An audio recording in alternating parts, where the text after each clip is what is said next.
Shalom, teman-teman semuanya, saudara-saudara terkasih di dalam Kristus. Bersyukur Tuhan masih selalu menjaga, melindungi, menyertai kita sehingga kita memasuki pertengahan bulan November dengan seluruh kemurahan dan kebaikannya Dia. Sebelum kita memulai ibadah kita, mari kita berdoa. Bapa, kami sangat mengucap syukur Tuhan untuk apa yang Engkau lakukan dalam kehidupan kami. Semua ya Tuhan, yang baik, yang tidak baik Tuhan, kami serahkan ke dalam tangan-Mu. Karena kami percaya ya Tuhan, semuanya Engkau ya Tuhan jadikan ya Tuhan indah menurut ya Tuhan dengan kehendak-Mu. Terima kasih Tuhan, kami mau ya Tuhan membangkitkan iman kami kembali. Apabila pada hari ini ya Tuhan ada yang berlemah, ya ada yang lemah letih lesu ya Tuhan, berbeban berat, mari bangkitkan iman kami ya Tuhan, sehingga ya Tuhan kami boleh ya Tuhan teguh di dalam iman dan pengharapan kepada-Mu Tuhan. Berikan kami kekuatan yang baru, kesegaran yang baru Tuhan. Biar kami selalu ya Tuhan mau melihat akan segala kebaikan-Mu, akan kekuatan-Mu. Bukan kekuatan kami, melainkan kekuatan-Mu yang kami pandang. Biar kami selalu ya Tuhan memandang hanya kepada-Mu Tuhan, bukan memandang kepada masalah dan persoalan kami. Biar kami selalu melekat pada firman-Mu, sehingga kami mampu ya Tuhan melewati hari-hari kami. Terima kasih banyak Tuhan. Kami mau ya Tuhan memuji dan memuliakan nama-Mu. Kami mau mendengarkan firman-Mu. Kami percaya kami yang datang akan pulang ya Tuhan. Berbeda ya Tuhan. Pada saat kami datang, kami akan membawa ya Tuhan berkas-berkas berkat daripada-Mu. Kami akan membawa sukacita pengharapan Tuhan di dalam ya Tuhan kehidupan kami sehari-hari dan untuk keluarga kami. Terima kasih Tuhan. Roh Kudus mari berkarya di dalam kami semuanya. Hanya untuk kemuliaan dan nama-Mu lah ya Tuhan kami berada di sini. Di dalam nama Tuhan Yesus Kristus kami berdoa. Amin.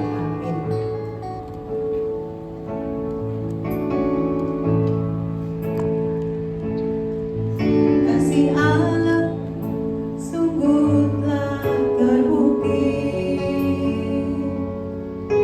ketika Dia serahkan anaknya.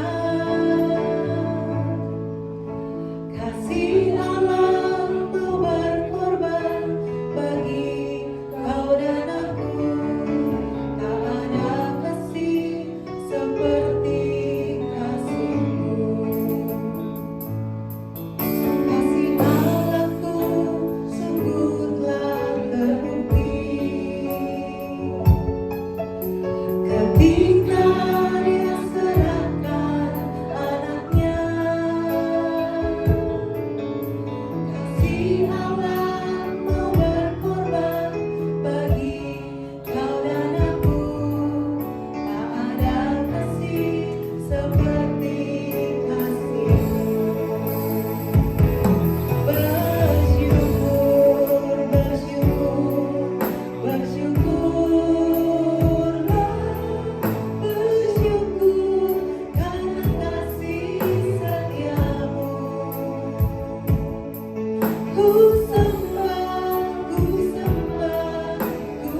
silakan semuanya berdiri.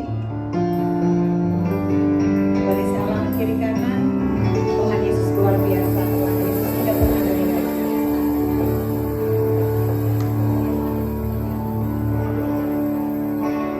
Mari kita nyanyikan lagu pujian ini dengan kirang.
Persoalan, Tuhan Yesus selalu baik.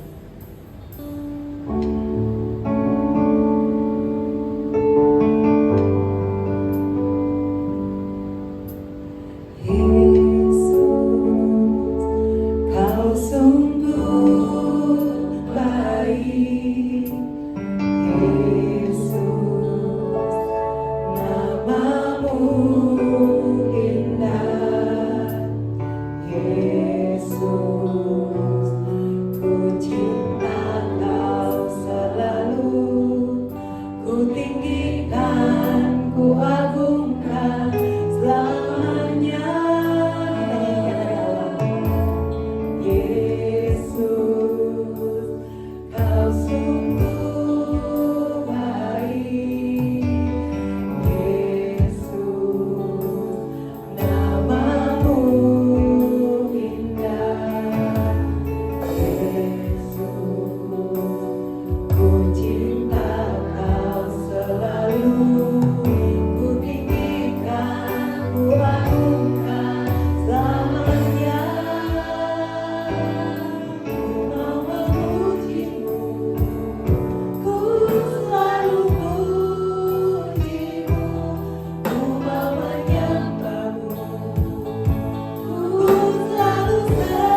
Sebelum kita mendengarkan firman Tuhan, saya mau mengundang kita sama-sama untuk menyatukan hati kita untuk berdoa. Bapak, terima kasih Tuhan. Setiap hari kasih-Mu Tuhan selalu baru, Bapak. Saya bisa rasakan Tuhan, banyak hal yang hari ini kami boleh miliki, kami boleh nikmati Tuhan. Itu semua karena karunia Engkau. Bapak, sekali lagi Tuhan, bisa kami memiliki kesehatan dan memiliki waktu Tuhan. Kami tahu Tuhan, setiap itu Tuhan adalah berasal dari Engkau Tuhan. Saat kami ada di sini Tuhan, biarkan Engkau yang terus-menerus perbarui hati kami Tuhan. Saat kami mendengar firman Engkau Tuhan, bantu kami untuk bisa mengeluarkan Tuhan semua kekhawatiran kami, meninggalkan segala pikiran kami Tuhan, dan hanya fokus kepada apa yang Engkau mau katakan Tuhan. Biarlah Tuhan hari ini Engkau sendiri yang pimpin hamba-Mu Tuhan dalam menyampaikan firman Engkau. Biar Tuhan, setiap firman bisa bertumbuh Tuhan dalam hati kami Tuhan. Hari ini saat kami keluar dari ruangan ini Tuhan, kami menjadi seseorang yang berbeda Tuhan, karena kami mengenal Engkau. Terima kasih Bapak untuk semuanya.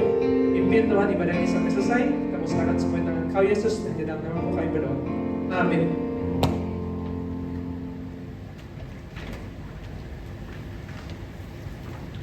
Selamat siang semuanya. Saya bersyukur bisa ada di sini siang hari ini, bisa diundang ke sini di PD Immanuel. Ya, mungkin saya dari ngobrol sama Pak Dame, sekalian teaser ya Pak ya. Apa Infinite Hope, tema Natal ya. Jadi biar sekali lagi Infinite Hope, tema Natal digabungkan sebelum nanti ada Christmas celebration. Nah, saya hari ini mau share firman Tuhan, dan saya harap di 40-45 menit di mana saya share firman Tuhan ini benar-benar bisa menjadi sesuatu yang Tuhan inginkan kita dengar hari ini. Ya, saya mau share bahwa ini adalah topik yang saya akan bagikan pada siang hari ini, adalah the time to seek God. Waktu untuk kita mencari Tuhan. Di sini saat saya lihat ada Bapak Ibu di hari Jumat meluangkan 1 jamnya untuk bisa hadir di sini, memuji Tuhan, mendengarkan firman Tuhan. Saya yakin hati kita punya satu desire untuk mau mencari dan mengenal Tuhan. Tapi izinkan saya hari ini untuk share sekali lagi, membuat kita sama-sama lihat bagaimana kita bisa lebih sungguh-sungguh lagi mencari Tuhan. Sebelumnya saya mau perkenalkan juga keluarga saya. Slide.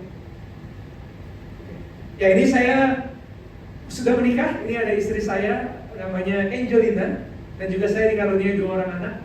Aquila yang pertama, perempuan berusia 4 tahun, dan juga Arlo 1,5 tahun. Saya bersyukur kita berdua sekarang melayani di Gereja Kristus Indonesia yang terletak di Kuningan. Kita memegang satu ministry single di Jakarta.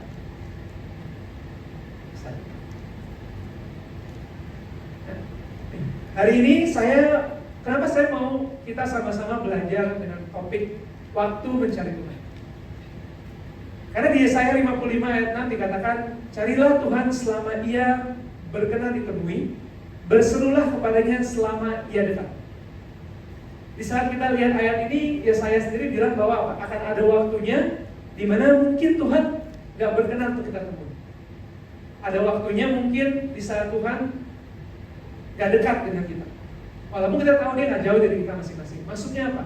Maksudnya ada waktu yang Tuhan berikan hari ini untuk kita benar-benar pakai sebaik mungkin untuk bisa mendekat dengan Tuhan, mencari Dia. Dan seringkali mungkin hari waktu kita isi dengan hal-hal lain yang gak selalu untuk mencari Tuhan. Makanya saya bisa berada di sini 1 jam ini, saya lihat ini adalah hati di mana kita mau mendekat dan mencari Tuhan.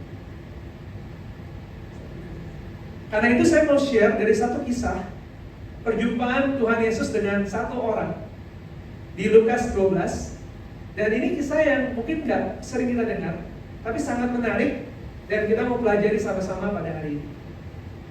Saya akan bacakan di Lukas 12 ayat 13-15. Seorang dari orang banyak itu berkata kepada Yesus, Guru, katakanlah kepada saudaraku supaya ia berbagi warisan dengan aku. Tetapi Yesus berkata kepadanya, Saudara, siapakah yang telah mengangkat aku menjadi hakim atau pengantara atas kamu? Katanya lagi kepada mereka, berjaga-jagalah dan waspadalah terhadap segala ketamakan. Sebab walaupun seorang berlimpah-limpah hartanya, hidupnya tidaklah tergantung daripada kekayaannya. Kemudian ia mengatakan kepada mereka, suatu perumpamaan, katanya ada seorang kaya, tanahnya berlimpah-limpah hasilnya. Ia bertanya dalam hatinya, apakah yang harus aku perbuat? Sebab aku tidak mempunyai tempat di mana aku dapat menyimpan hasil tanahku. Lalu katanya, inilah yang akan aku perbuat. Aku akan merombak lumbung-lumbungku, dan aku akan mendirikan lebih besar, dan aku akan menyimpan di dalamnya segala gandum dan barang-barangku. Setelah itu aku berkata kepada jiwaku, jiwaku, ada padamu banyak barang, tertimbun untuk bertahun-tahun lamanya. Beristirahatlah, makanlah, minumlah, dan bersenang-senanglah. Tapi firman Allah kepadanya, hai engkau orang bodoh, pada malam ini juga jiwamu akan diambil daripadamu. Dan apa yang telah engkau sediakan, untuk siapakah itu nanti? Demikianlah jadinya dengan orang yang mengumpulkan harta baginya sendiri, jikalau ia tidak kaya di hadapan Allah. Saya mau sedikit bagikan dari firman ini. Ya, coba kita bayangkan nih. Sering gak kita berpikir hari ini tujuan kita ada di bumi ini untuk apa? Kalau Tuhan menciptakan kita, apakah itu sesuai dengan rencana-rancangan Dia? Dan apakah kita bisa pakai pemikiran Tuhan untuk jadi visi hidup kita? Atau hari ini kita masih berpikir? Dan atau seberapa sering kita berpikir hal ini, Tuhan kenapa saya ada di sini?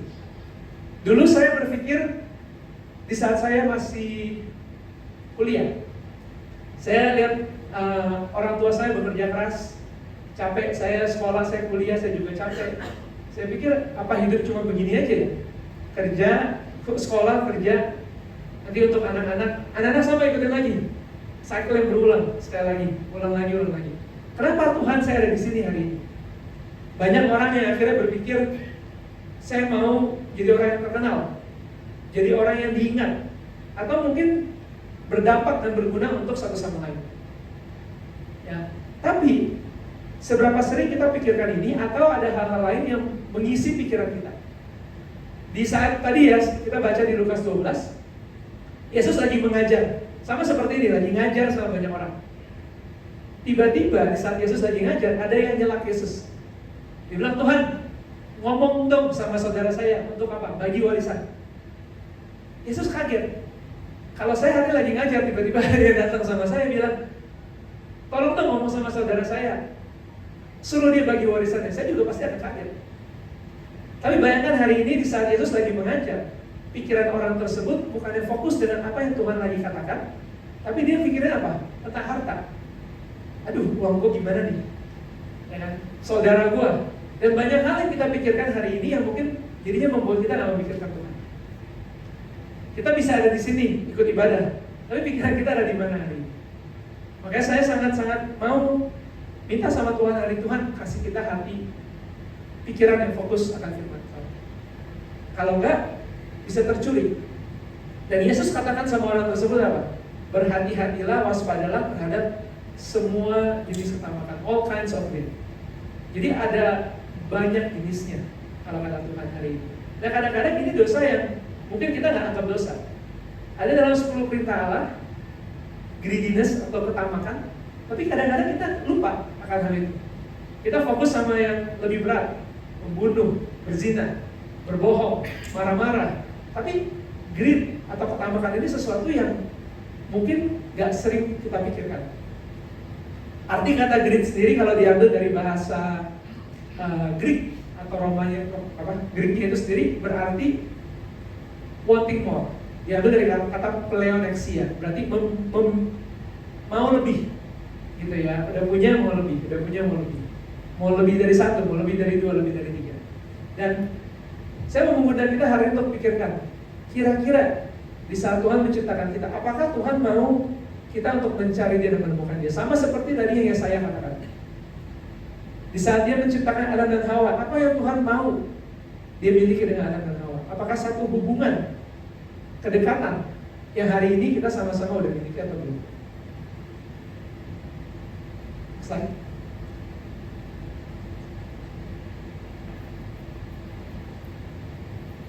Oke, sorry. Oh iya. Ini ya, kadang-kadang kita mau cari Tuhan itu last minute. Ya, ada satu terms di bahasa Inggris dibilang 11 hour, jam 11. Karena sebelum hit jam 12, ya Cinderella berubah jadi upik abu lagi ya. Sebelum hit jam 12, maka kita cari Tuhan baru bertobat. Di ujung akhir hidup kita, baru deh kita cari Tuhan. Banyak hari ini orang-orang yang mencari Tuhan dengan mindset bahwa nanti tunggu dia udah merasakan semua kenikmatan. Ada yang bilang Tuhan nanti tunggu saya sukses dulu, saya punya semuanya. Ada yang bilang juga Tuhan tunggu saya menikah dulu. Bahkan ada yang saya dengar bilang apa? Tunggu saya punya anak dulu. Saya akan berhenti merokok kalau saya udah punya anak. Ada yang ngomong kayak gitu. Kenapa harus kalau punya anak? Nanti deh saya akan bertobat kalau udah punya anak. Anak-anak saya akan lihat saya nanti. Tapi pertobatannya itu ditunggu daripada kelahiran daripada anaknya. Dan kenapa saya mau sharing ini? Karena setiap waktu yang diberikan kepada kita hari ini bukanlah milik kita. Di perumpamaan yang Tuhan Yesus katakan, ada satu orang yang dia lagi berpikir, dia punya banyak, dia lagi berpikir dalam hatinya bagaimana dia mau bangun satu gudang, ya satu lumbung untuk dia taruh semua barang-barang dia, dan akhirnya dia bisa sampai tetap usia enjoy hidupnya dia. Dan dalam setiap pemikiran orang itu dari awal sampai akhirnya dia nggak melibatkan Tuhan sama sekali dalam waktunya dia. Sedangkan Tuhan bilang di saat nanti hidupnya akan diminta kembali, dalam bahasa Inggrisnya be demanded, atau itu terms accounting ya, orang yang berhutang. Kalau ditagih hutangnya kembali sama Tuhan hari ini, apakah yang dia sudah sediakan, apakah dia kaya di hadapan Tuhan? Waktu yang diberikan Tuhan hari ini adalah sebuah pinjaman yang kita bisa kelola, kita isi, dan suatu saat Tuhan akan tanya, waktu ini dipakai untuk apa aja? Saya di handphone juga di sini ya. Di handphone saya ada satu widget di screen home-nya yang saya pasang. Itu untuk monitor screen time saya. Jadi seberapa banyak saya pakai WhatsApp, Instagram, aplikasi Alkitab, ya ada banyak yang akan dimonitor di sana. Nah kadang-kadang di saat saya lihat, aduh Alkitab nomor 3 atau nomor 2, bahkan nggak masuk top 3, karena saya juga suka sedih. Wah saya pakai waktu saya buat apa aja nih. Di saat saya lihat ada 3 jam atau 4 jam di handphone, saya pikir saya bangun berapa lama aktivitas saya. 3-4 jam saya ada di screen time. Ya walaupun kadang-kadang kita kontak orang dengan tujuan-tujuan yang berbeda ya. Tapi saya bingung, waktu yang saya pakai hari untuk apa saja. Kalau Tuhan minta, apakah Tuhan sudah berkenan? Dan sering kita pakai waktu kita untuk mengumpulkan hal-hal. Kenapa? Tadi pikir Tuhan nanti aja deh, ada hal yang saya mau capai dulu, baru nanti saya mau cari Tuhan.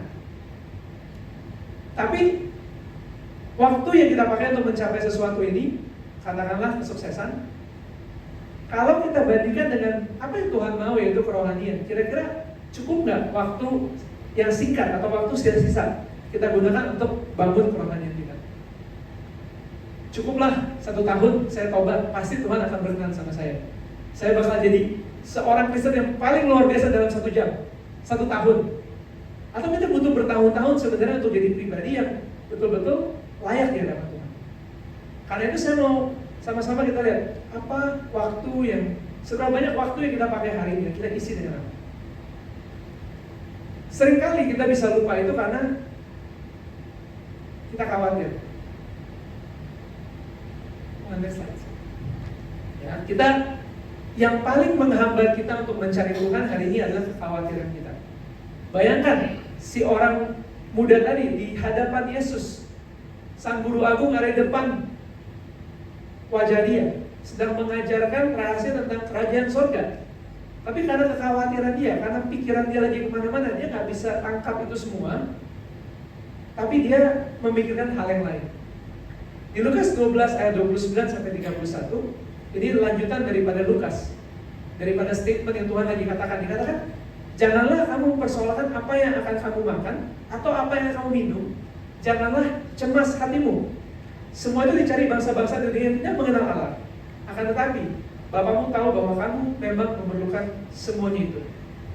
Tapi carilah kerajaannya, maka semuanya itu akan ditambahkan juga kepadamu. Tuhan lagi bicarakan tentang bagaimana jangan cemas, jangan khawatir. Jangan memikirkan hal-hal yang terlalu jauh daripada apa yang kita bisa lakukan. Tapi fokus dengan hal yang paling bisa kita lakukan adalah untuk mencari kerajaan terlebih dahulu sebagai prioritas kita yang pertama. Dan Tuhan katakan semua yang kita butuhkan Tuhan akan janjikan bahwa itu akan diberikan dan akan ditambahkan. Justru kalau kita mencari Dia. Dan seringkali bisa kita khawatir respon kita itu bukannya mencari Tuhan, malah bekerja keras sendiri. Kita fokus dengan usaha kita. Kita berasa bahwa Tuhan, saya mau lakukan ini, Tuhan diam dulu. Saya orangnya kayak gitu. Di saat saya ketemu masalah, hal yang saya lakukan pertama kali sebenarnya bukan mengandalkan Tuhan. Dan saya harus latih diri saya akan hal ini. Karena hal yang pertama kali saya lakukan adalah saya akan bilang Tuhan duduk aja. Saya bisa hadapi ini semua. Ada orang yang lari ke Tuhan, dia berdoa, tapi di saat hanya menghadapi masalah saja. Ya, kita yang mana nih hari ini? Nah, saya mau share tentang satu diagram yang membantu saya hari ini supaya saya bisa submit waktu saya sama Tuhan. Di saat saya menghadapi kekhawatiran atau pikiran-pikiran yang masuk ke kepala saya, dan di mana saya mau mencari Tuhan terlebih dahulu, ini yang saya lakukan. Satu diagram yang simple, yang sepertinya bodoh, terlalu simple, makanya orang mikir terlalu aneh, gitu ya. Ini adalah diagram yang menunjukkan bagaimana orang jangan khawatir, jangan cemas hati. Dimulai dengan satu pertanyaan, apakah kamu memiliki masalah dalam hidup kamu? Kalau nggak punya masalah, kenapa harus khawatir? Kadang kita nanti bisa bikin masalah kita sendiri. Kita nggak punya masalah, kita mulai pikirin masalah kita. Kita pikirinnya apa? Bagaimana saya jaga kesuksesan saya, misalnya gitu ya. Gimana saya jaga apa yang sudah saya miliki. Hidup lagi oke-oke aja, tapi takut, cemas, nggak bisa tidur. Karena memikirkan bagaimana menjaga apa yang sudah dimiliki. Bagaimana mendapatkan lebih daripada yang sudah kita bisa enjoy. Berikutnya, dikatakan kalau kamu punya masalah, bisa nggak kamu melakukan sesuatu tentang itu? Can you do something about it?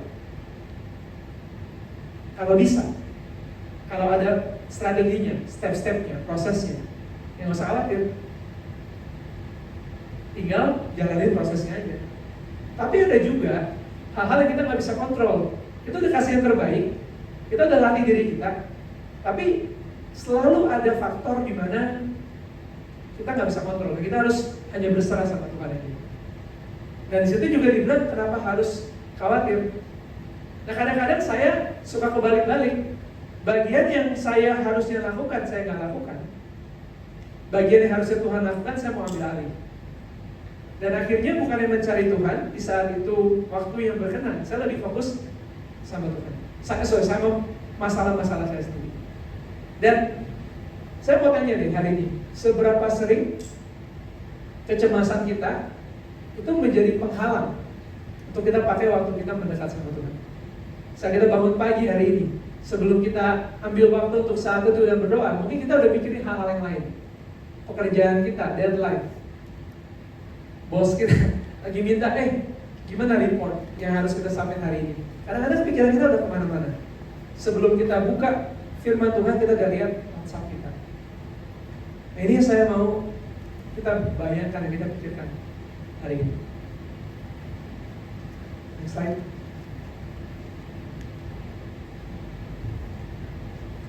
Next slide.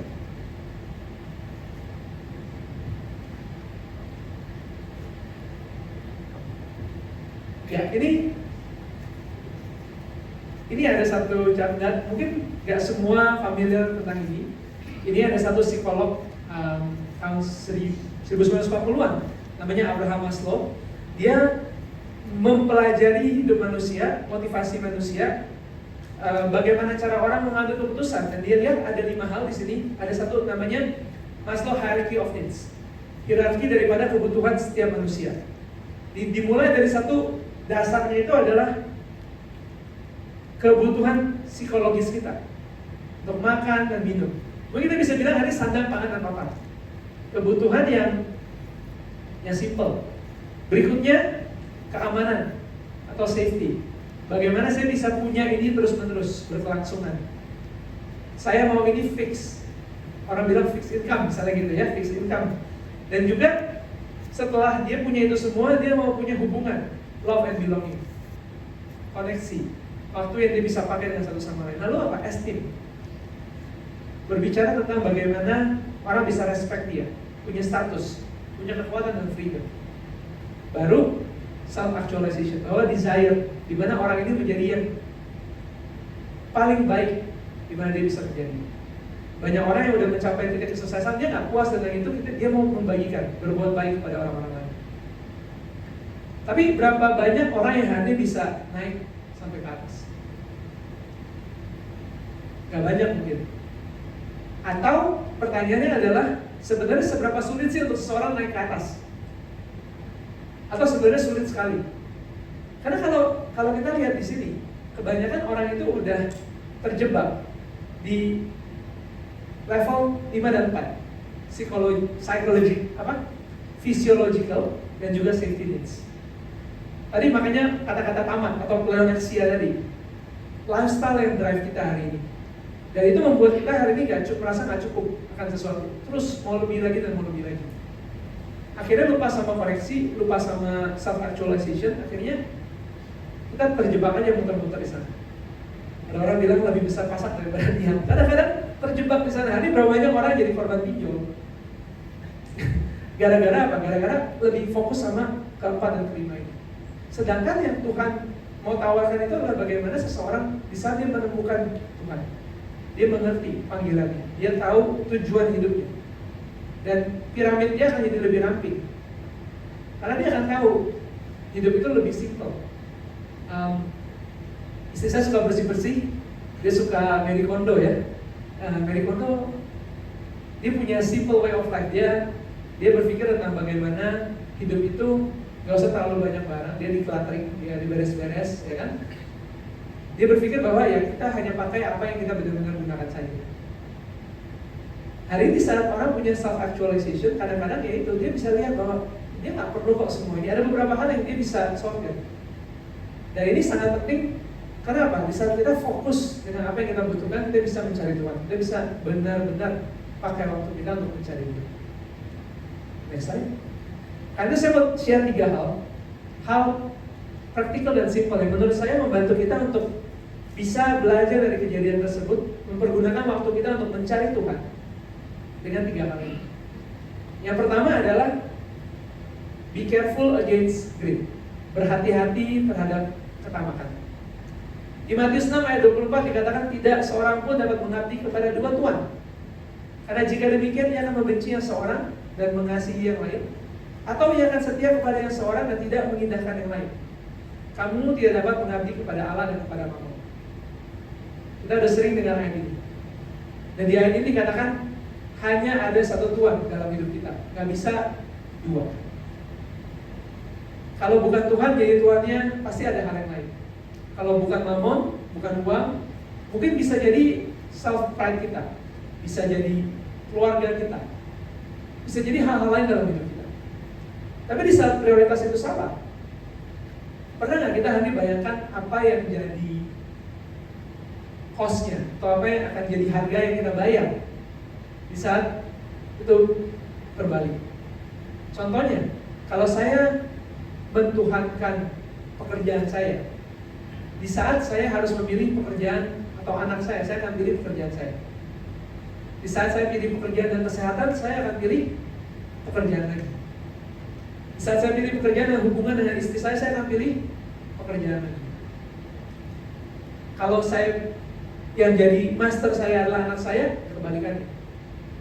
Dan kira-kira dampaknya apa untuk kehidupan kita di saat kita punya master yang gak sehat dalam hidup kita? Tapi Tuhan katakan di sini, be careful against greed. Jangan jadi itu nomor 1 dalam hidup kita, tapi kita taruh Tuhan nomor 1 dalam hidup kita. Sehingga kita punya rasa cukup atau contentment. Kita punya rasa gratefulness. Dan juga apa? Dengan kita punya Tuhan sebagai master dalam hidup kita, prioritas hidup kita jadi jelas. Kita punya kekuatan untuk memilih hari ini yang mana yang kita rasa penting sesuai dengan kacamata Tuhan. Be careful against greed. Dan yang kedua adalah be mindful of God's gift. Kalau kita lihat tadi orang yang lagi membangun lumbung, dia sama sekali gak pikirkan itu dari Tuhan, untuk orang lain. Dia hanya fokus sama diri dia sendiri. Saya, dan saya lagi. Dia lupa bahwa semua yang dia miliki itu datang dari Tuhan. Dan Tuhan memberikan itu kepada dia supaya dia juga bisa share orang-orang lain. Dan seringkali apa yang Tuhan berikan sebagai gift atau hadiah malah disalahgunakan, bukannya diindahkan. Di Yeremia 2 ayat 13, Tuhan dia berbicara kepada bangsa Israel sebelum bangsa Israel masuk ke dalam pembuangan. Di sini dikatakan, 2 kali umatku berbuat jahat. Mereka meninggalkan aku sumber air yang hidup untuk menggali kolam bagi mereka sendiri, yakni kolam yang bocor, yang tidak dapat menahan air. Kalau kita lapar, hari ini kita makan. Dan Tuhan sudah bentuk dalam tubuh kita supaya kita lapar, kita mau makan. Tapi ada juga satu hunger atau satu kelaparan yang hanya Tuhan yang bisa isi, yaitu adalah spiritual hunger kita. Kalau bukan Tuhan yang isi, kita akan terus merasa kosong, kita akan terus mencari sesuatu, dan itu nggak akan pernah cukup. Makanya dikatakan di sini, dia meninggalkan Tuhan, sumber air yang hidup, dan dia menggali kolam yang bocor. Seberapa banyak kita taruh airnya, pasti bocor. Hari ini orang mencari sumber kebahagiaan, sumber security, semua itu bukan daripada Tuhan, tapi daripada hal-hal yang terus-menerus ditambahkan. Tapi nggak akan pernah cukup, karena ini kolam yang bocor. Tuhan sendiri udah bilang ini yang mereka lakukan, dan yang ini yang kadang-kadang kita lakukan. Karena itu Tuhan bilang, di saat Tuhan berikan kita gift itu sendiri, jangan lupa bahwa itu nggak akan pernah memenuhi kita kecuali kita punya hubungan sama Tuhan sebagai sumber air yang hidup. Karena kita lebih fokus sama berkat Tuhan, mana nih Tuhan berkatnya kok kurang, kita mau lagi, lebih lagi gitu. Tapi kita lupa dengan taruh Tuhan dalam hati kita dan membuat berkat terbaik itu adalah hubungan kita sama Tuhan. Jadi saya mau katakan sekali lagi, be mindful of God's gift. Ingat bahwa ini semua daripada Dia yang adalah milik Dia. Yang terakhir adalah be fruitful towards God. Ada banyak ayat-ayat yang bicara soal buah. Bagaimana kita hanya bisa berbuah di saat kita melekat dalam Tuhan. Ada ayat yang bilang bagaimana firman itu seperti benih yang di saat dia tertanam, itu menghasilkan buah-buah yang bisa berpuluh-puluh kali lipat. Tapi saya mau share dari Matius 11 ayat 28 sampai 30. Dikatakan di sini, marilah kepadaku semua yang letih lesu dan berbeban berat, aku akan memberi kelegaan kepadamu. Pikulah kuk yang kupasang dan belajarlah padaku, karena aku lemah lembut dan rendah hati, dan jiwamu akan mendapat ketenangan. Sebab kuk yang pasang itu enak dan bebanku pun ringan. Bagaimana hari ini firman Tuhan bisa berbuah di saat hati seseorang itu gak tenang, di saat hatinya sedang gelisah. Tadi ada orang yang tepat, dia berada dekat sama Yesus. Ini sumber udah paling the best. Semua kalau dari mulut dia pasti kebenaran. Gak ada excuse untuk bilang, wah orangnya dia ngomong ngajarnya bagus sih, tapi hidupnya gak bagus. Karena ini Yesus. Ini kesempatan di mana dia bisa bertumbuh, tapi hati dia penuh dengan ketidaktenangan. Kenapa saya pengen share ini? Karena bahkan di perumpamaan yang Yesus pakai, bagaimana benih itu bisa bertumbuh, tapi terhimpit akan kekhawatiran, maka dia nggak bisa berbuah. Hari saya juga mau share, di saat kita benar-benar bisa fokus akan mencari Tuhan, punya rasa cukup, mengenal bahwa semua hal-hal ini dicari oleh bangsa-bangsa yang nggak mengenal Allah. Tapi di saat kita punya pengenalan akan Tuhan, kita tahu bahwa ada Bapa kita di surga yang mencukupi semuanya. Maka hati kita tenang, dan baru orang akan bisa berbuah di saat dia benar-benar punya hati yang peka itu sama Tuhan. Dia bisa ambil saat dia dengan baik, mengosongkan semua pikiran dia, cuma fokus kepada apa yang kira-kira Tuhan mau dan inginkan terjadi hari dalam hidup dia. Semua dosa-dosa dia akan peka, dan dia akan tahu ini yang harus berubah. Di saat dia menyakiti keluarga dia, istri dan teman-teman dia, di saat ada orang kasih dia feedback di kantor, dia akan benar-benar bisa lihat itu. Kenapa? Karena dia punya satu clarity dalam pikiran dia. Dan ini semua bisa dilakukan kalau orang itu udah bisa lepaskan semua rasa khawatir itu dalam hidup dia. Dan bagaimana caranya? Tuhan bilang, kenakanlah kuk yang gue pasang. Kuk itu kalau dipasang ke sapi untuk bajak sawah itu kuk. Ironis kalau Tuhan bilang, aku mau kasih kamu kelegaan, tapi pikulah beban. Rasanya aneh, tapi di saat kita memakai kuk itu, kita berjalan bersama dengan Tuhan. Kita nggak jadi kerbau liar. Ya, hari ini kita mau kebebasan, kita memilih segala sesuatu yang kita inginkan. Tapi di saat kita memakai kuk itu, kita belajar daripada Tuhan. Berjalan bersama Dia, kita ikut direction Tuhan. Dan itu yang membuat kita berbeda. Hari ini saya lihat firman Tuhan sebagai satu pelita bagi kaki saya. Semua hal-hal yang saya lakukan akan berpatok kepada firman Tuhan. Dan itu kasih saya kelegaan, karena saya nggak usah pusing lagi untuk pikirkan hari ini saya mau kemana. Saya mau tutup pesan saya hari ini dengan 3 hal ini. Saya mau juga berikan beberapa hal yang mungkin bisa bantu kita untuk menerapkan pelajaran-pelajaran tadi dan belajar dari kisah orang tersebut. Yang pertama adalah untuk kita be careful. Harus hati-hati. Hari ini kita punya the right godly mindset dan goal kan? Kita bisa fokus dengan ibadah. Kita bisa datang ke pertemuan. Mungkin hari ini kita bisa banyak berbicara tentang Yesus. Tapi apakah kita sudah memiliki goal yang jelas belum? Orang tadi sedang ada dalam satu ibadah, dia sedang datang dan duduk mendengarkan Yesus. Tapi goal dia bisa jauh dari Tuhan.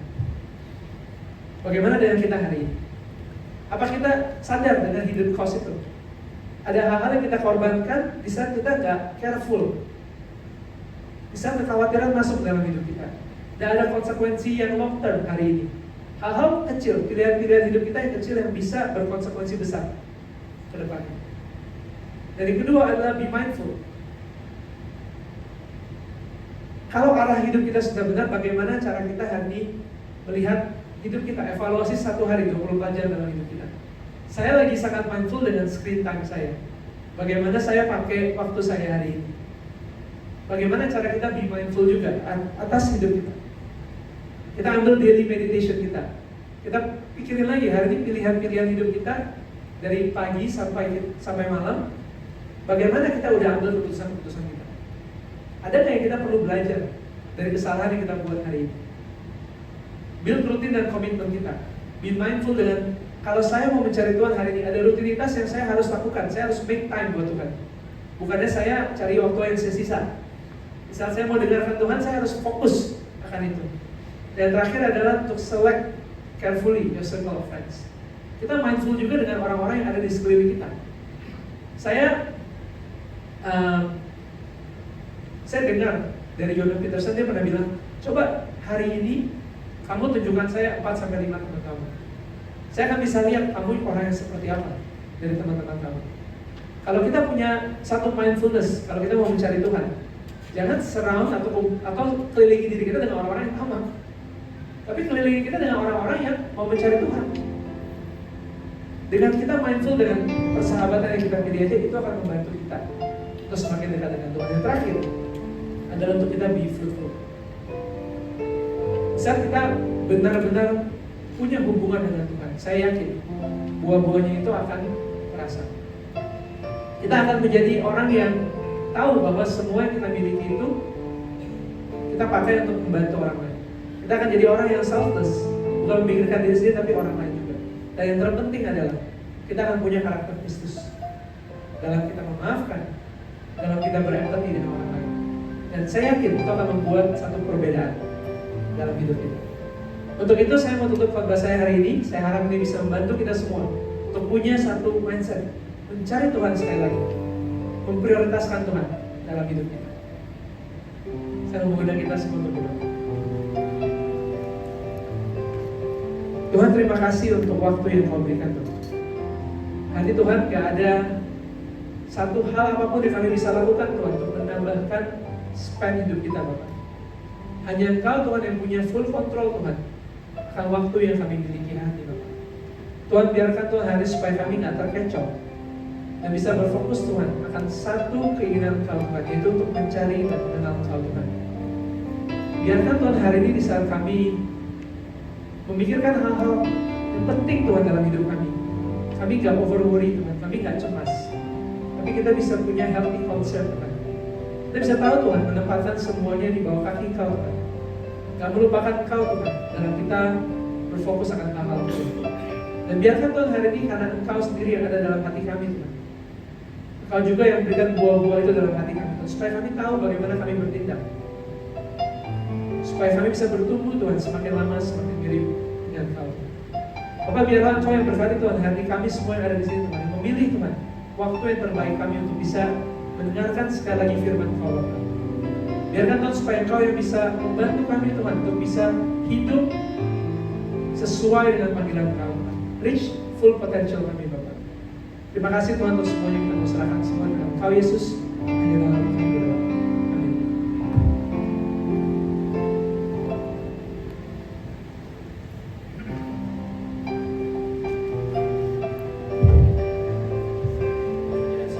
Puji nama Tuhan, siang hari ini kita dilayani dengan Pastor Andre Franciscus kayak ya, salam kenal baru pertama kali. Thank you, kita diingatkan kembali di Yesaya 55 ayat 6. Carilah dahulu selama ia berkenan dan berserulah kepada selama ia mau dekat. Jadi kalau relate juga dengan yang ada di Smart Friend juga. Jadi diingatkan lagi kalau kita sedang ada pergumulan, sedang ada masalah, cari Tuhan, jangan cari orang. Jangan sampai ketika kita cari orang, dia nggak bisa membuat mukjizat bagi kita jadinya sakit hati. Jadi utamakan Tuhan yang pertama. Terima kasih Pak Andre untuk firman Tuhan sangat memberkati kita siang hari ini. Saya udah mungkin ada teman panitia dari tim Baksos ya, ada pengumuman. Saya silakan waktunya. Ya, ada yang mau disampaikan teman-teman dari tim Baksos?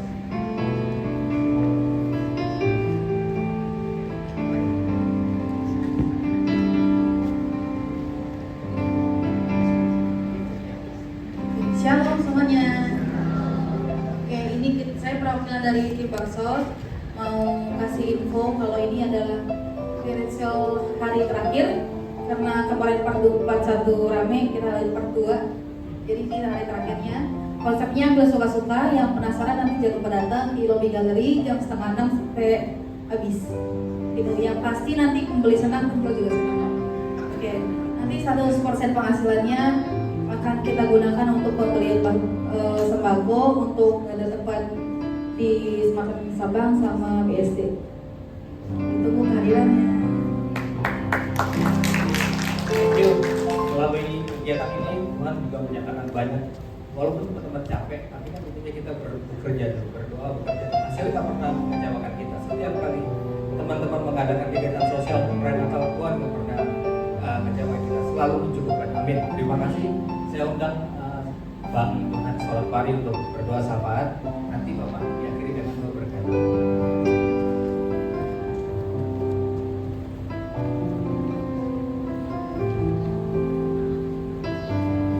Baik, mari kita siapkan hati kita bersama-sama. Kita mau berdoa menghadap pada Tuhan.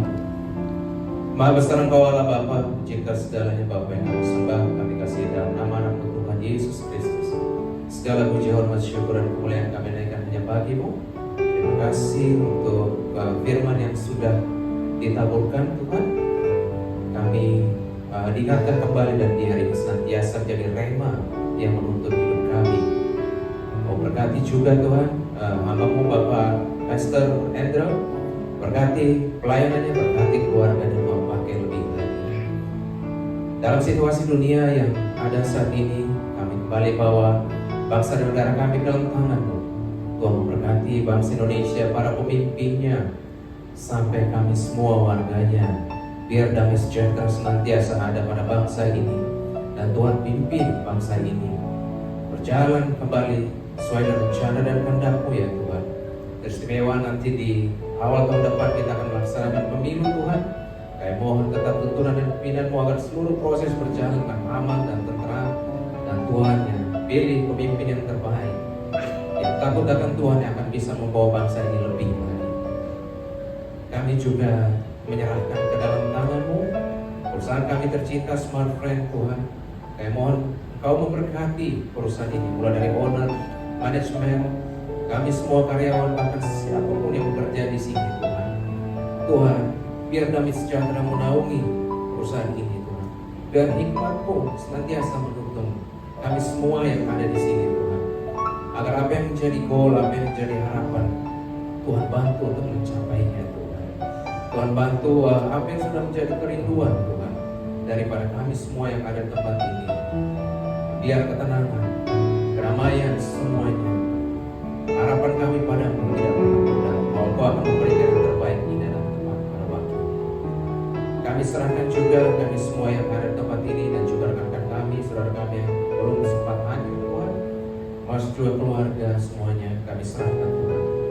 Balik lagi Tuhan, Tuhan kami tetap dengan Roh Kudus dengan hikmat dan sejahtera Tuhan.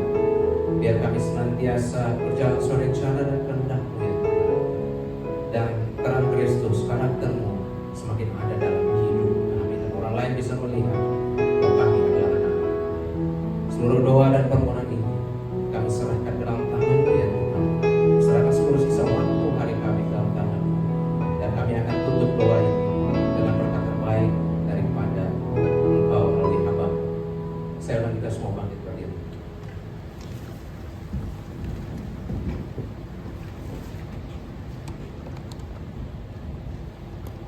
Tuhan, kami yakin Bapak hari ini sia-sia Tuhan semua yang kami lakukan Tuhan, membangun, berjaga-jaga Tuhan, jika itu bukan hanya dari Engkau Bapak. Saya yakin Tuhan segala sesuatu Kau berikan kepada kami Tuhan, mengasihi Kau Tuhan saat kami mungkin bahkan tidur Bapak.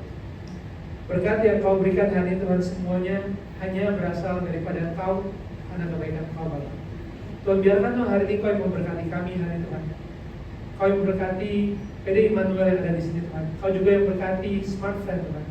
Dan biarlah Tuhan dengan berkat yang Kau berikan juga Tuhan, kami bisa selalu mengingat Kau, setia kepada Engkau Tuhan, mempergunakan berkat ini juga Tuhan untuk bisa mengasihi satu sama lain Bapa. Terima kasih Yesus untuk semua yang telah Kau berikan. Biarkan Tuhan Kau sertai kami selalu sampai tutup hari ini Bapa. Dan nama Yesus kami berdoa dan ucap syukur. Amin.